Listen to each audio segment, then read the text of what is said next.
Movie की शुरुआत में हम जॉन और उसके फैमिली को देखते हैं जो अपने नए घर में शिफ्ट हो रहे होते हैं। उनकी छोटी सी फैमिली बड़ी हंसी खुशी से रहती है, लेकिन फिर एक दिन उसकी मॉम की तबीयत अचानक से खराब हो जाती है। उस रात एक बोतल से निकलकर एक हैदर किंग बाहर आता है जो देखने में किसी बड़े पक्षी जैसा होता है। जॉन देखता है कि उसकी मॉम को आफ्टर लाइफ में ले गया है। छोटा होने के कारण उसे कुछ समझ नहीं आता और उसके डैड रातों रात उसे दूर ले जाते हैं। आगे का सीन कुछ समय बाद का है जहाँ जॉन अपने डैड के साथ एक बोट में रहने लगा है और एक बोतल में अपने मॉम के लिए मैसेज छोड़ रहा है। वो अपने मॉम को आफ्टर लाइफ से वापस लाना चाहता है, लेकिन उसके डैड उसे समझाते हैं कि ऐसा करना इम्पॉसिबल है और तुम्हारे लेटर लिखने का कोई फायदा नहीं होगा। जॉन को यह सुनकर बहुत दुख होता है, लेकिन वो अपने डैड की बात मानने के लिए बिल्कुल ही तैयार नहीं था और अपने मॉम के लिए नया लेटर लिखने लगता है। वो उन्हें बताता है कि डैड को मुझ पर बिल्कुल भी विश्वास नहीं है और उन्हें बस यही डर लगता है कि कहीं हैदर किंग मुझे भी ना उठा ले जाए। फिर वो छुपते हुए बोतल को बाहर फेंकने जाता है, लेकिन देखता है कि उसके डैड रेडियो पर अपने दोस्त बिल से बात कर रहे होते हैं। बिल उसके डैड से बताता है कि हैदर किंग पानी से बहुत डरता है और छुपने के लिए समुद्र बढ़िया जगह है, लेकिन जॉन उन्हें इग्नोर करके बोतल पानी में फेंक देता है और हम देखते हैं कि वो अचानक से समुद्र की गहराई में चली जाती है। अगली सुबह वो अपने बोट की मरम्मत करने लगते हैं और पता चलता है कि उनके नट बोल्ट खत्म होने वाले हैं। उसके डैड पास के एक सिटी में जाने लगते हैं और जॉन से कहते हैं तुम्हें अनजान लोगों से दूर रहना होगा और जब तक मैं वापस ना आऊं तब तक तुम बोट छोड़कर कहीं नहीं जाओगे। जॉन उनके जाते ही सीधा रेडियो रूम में जाता है ताकि वो अपने मॉम को कॉल करने की कोशिश कर सके,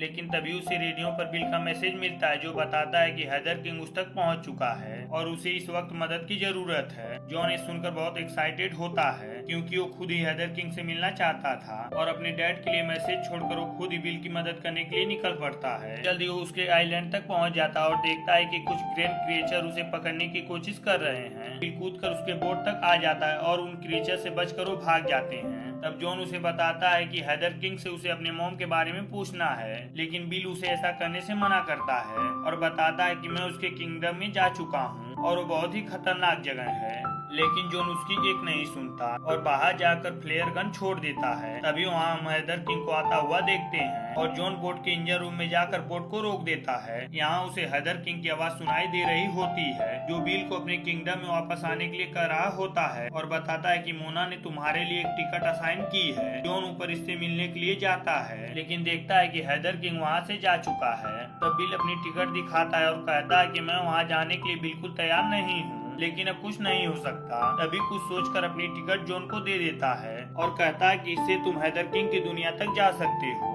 और वहाँ तुम्हें तुम्हारी मॉम भी मिल जाएंगी। वो उसे टिकट कैप्टन को देने को कहता है और बताता है कि वह तुम्हें हैदर किंग की दुनिया तक ले जाएगा। ये कहकर वहाँ से वह दूर चला जाता है। तभी हम देखते हैं कि बोट अचानक से डूबना शुरू हो जाती है। होटल की तरफ बोट भी पानी की गहराइयों में जाना शुरू हो जाती है और जॉन के कैबिन में पानी भर जाता है। वो तैरकर वहाँ से निकलने की कोशिश करता है, लेकिन तभी देखता है कि उसकी फैमिली फोटो वहीं बोट में छूट गई है और जैसे ही उसे लेने जाता है एक मैजिकल फिश उसे और उसकी बोट को गायब कर देती है। यहीं पर यह मूवी खत्म होती है।